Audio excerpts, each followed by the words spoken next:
L'intoxication alimentaire est une infection ou un dérèglement du corps qui survient après l'ingestion d'un ou de plusieurs aliments contenant des agents bactériens ou une substance toxique ou d'une alimentation en trop grande quantité dont le corps n'a pas l'habitude. Il peut également que le système digestif d'un enfant rejette un repas simplement parce qu'il est trop gras ou encore trop épicé. Les aliments les plus susceptibles de contenir des substances toxiques sont les œufs, la viande, la charcuterie, les poissons, les fruits de mer ou encore les produits laitiers. Alors, il est important de surveiller la consommation de ce type d'aliments.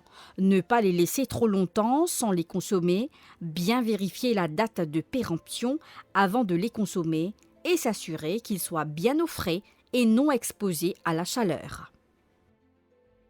Intoxication alimentaire, parfois nous qualifions sans même nous qualifier d'indigestion alimentaire. Il y a une réaction de l'écho quand on contamine quelque chose, quand on consomme quelque chose qui est contaminé, un aliment qui est contaminé. Alors, intoxication alimentaire est plus souvent d'origine infectieuse. D'accord?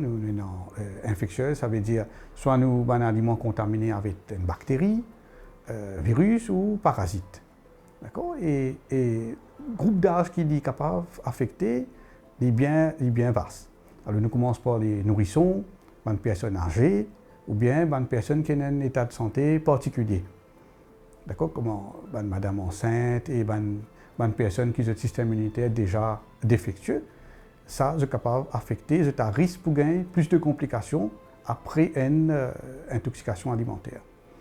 Et à Maurice, par exemple en 2022, nous avons à peu près 108 cas d'intoxication alimentaire.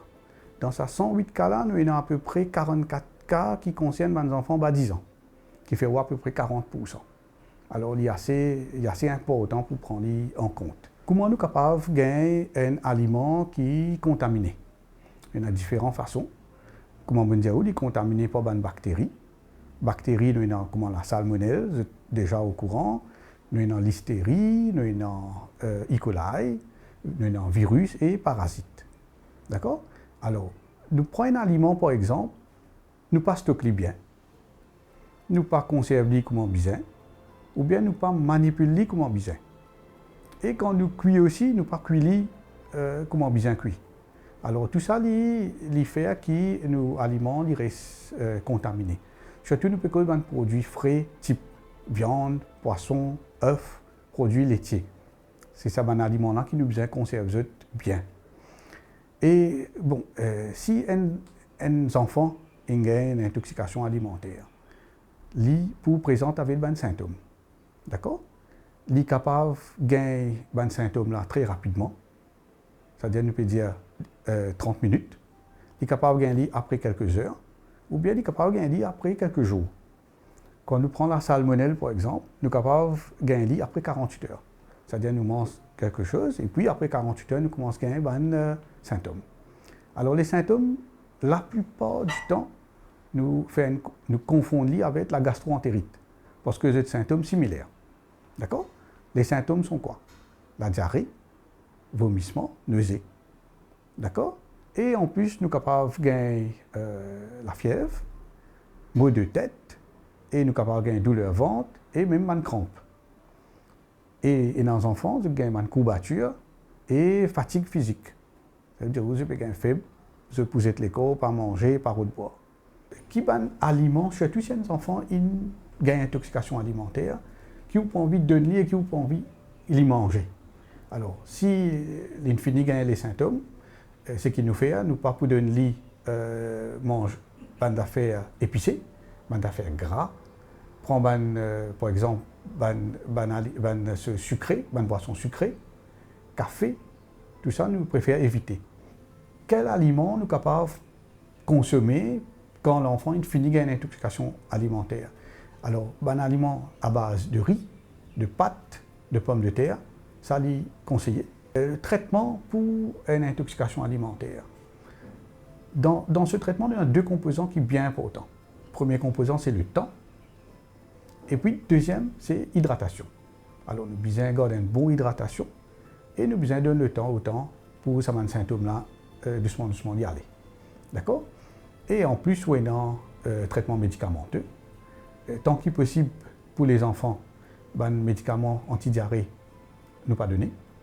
Mais des médicaments anti-vomitifs, ça oui. Non, si il y a une nausée, non, si il y a un vomi, pour être capable de prendre ce sérum réhydratation. Et s'il y a un mot de ventre, mot de tête, crampes, tout ça, nous sommes capables de donner des médicaments pour prendre. Mais ce qui est plus important, c'est réhydrater. Pour réhydrater, nous avons un sel de réhydratation qui nous gagne partout. D'accord? Et le sel de réhydratation, son composant, il y a un électrolyte là-dedans. Alors, le sel de réhydratation, il y a un composant spécifique qui aide nous à mettre au repos nos tubes digestifs, qui est très important. D'accord? Et il aide nous pour lutter contre l'infection et il garde nos enfants bien hydratés. Maintenant, comment nous pouvons prévenir que nos aliments pas contaminés? Ne pas oublier qu'il peut y avoir des affaires noires, comme la viande, poisson, œufs qui sont capables de contaminer. Si nous pouvons consommer de l'eau non potable aussi, nous devons faire attention, pas prendre de l'eau non potable, ça est capable de faire nous gagner une intoxication alimentaire. D'accord? Alors, une chose qui nous est capable de faire pour empêcher qu'il nous aille dans une intoxication alimentaire, il est très très simple, et nous tous nous habitués à faire, c'est laver la main après chaque chose qu'il nous peut faire. Dans la toilette, lave la main, nous manipulons manger, nous lave la main, nous pouvons préparer, nous coupe la viande par exemple, nous lavons la main avant, lavons la main après surtout, quand nous finissons de couper. Nous préservons nous manger bien dans le frigidaire. Nos frigidaires bien 7 à 20 température correcte, d'accord? Et nous pas garder des aliments comme la viande, poisson, ensemble avec les autres aliments qui nous finissent préparer. Et si nous finissons préparer nous manger, nous besoin ramasser au frigo, disons d'ici 1 heure, 2 heures, nous finissons mettre au frigo pour préserver. Sinon, si nous laissons dehors, il peut contaminer. D'accord? Et par exemple, nous chopping board, comment nous dire, et nous servons. Après, quand nous finissons de servir, nous besoin laver bien avec de l'eau chaude et savon. Et si nous avons un chopping board qui est abîmé, nous besoin considérer pour sans lit. D'accord? Nous gardons qui est propre tout le temps. Parce que ça même nous peut servir pour couper la viande, poisson et les autres trucs. Et les aliments, comme on dit, les produits laitiers, nous besoin mettre au frigo. Nous essayons de pas servir du lait qui n'est pas pasteurisé. D'accord? Nous make sure que nous servons du lait qui n'est pasteurisé. Et pour empêcher nous alimentation, intoxication alimentaire. Maintenant, par exemple, quand nous avons acheté dans nos affaires dans le supermarché, nous trouvons par exemple un œuf qui craque. Nous ne pas prendre. D'accord? Nous checkons nos dates préemption bien. Quand nous achetons surtout la viande qui finit tranchée, le poulet qui finit coupé et mettre en banquette. Nous checkons nos dates bien. Et si nous trouvons un peu bizarre, nous ne pas prendre. Nous laissons. D'accord? Et quand nous finissons d'acheter la viande et ça, une affaire très importante, quand nous pouvons prendre un supermarché pour aller à la maison, côté nous, si nous avons un trajet, par exemple, nous faisons un trajet plus qu'il y a un temps. Et là, il est conseillable qu'il amène un cooler bag, ou mettre la viande, ou mettre poulet, poisson qu'ils ont acheté dans sa cooler bag là, jusqu'à qu'il rentre à la maison. C'est-à-dire, ou préserve-les comme besoin. Alors, qu'est-ce que nous sommes capables de faire pour éviter une intoxication alimentaire? Alors, pour les parents, c'est pareil, laver les mains régulièrement. Et surtout quand je peux manipuler un aliment dans la cuisine, avant et après, d'accord, nettoyer le chopping board bien, après chaque usage. Et le frigidaire bien nettoyer de temps en temps, comment dire, pour désinfecter les. D'accord? Et nous avons besoin de cuire nos aliments bien, comment besoin. D'accord?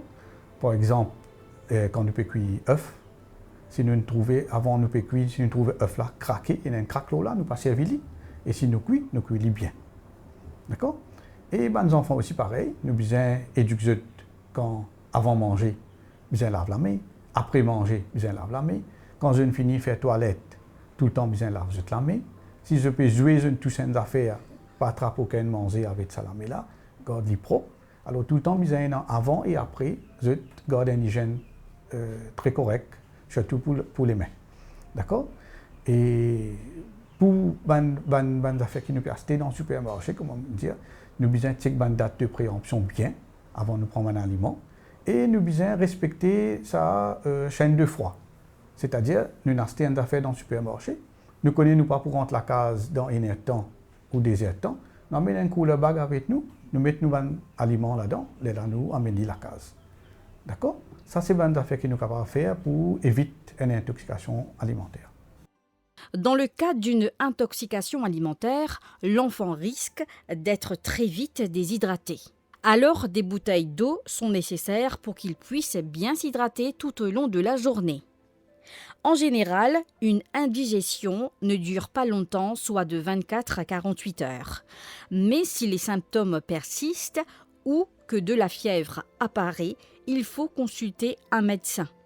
L'infection pourrait être pire et nécessiter d'une mise sous antibiotiques spécifiques, voire une hospitalisation avec lavage d'estomac dans les cas plus rares.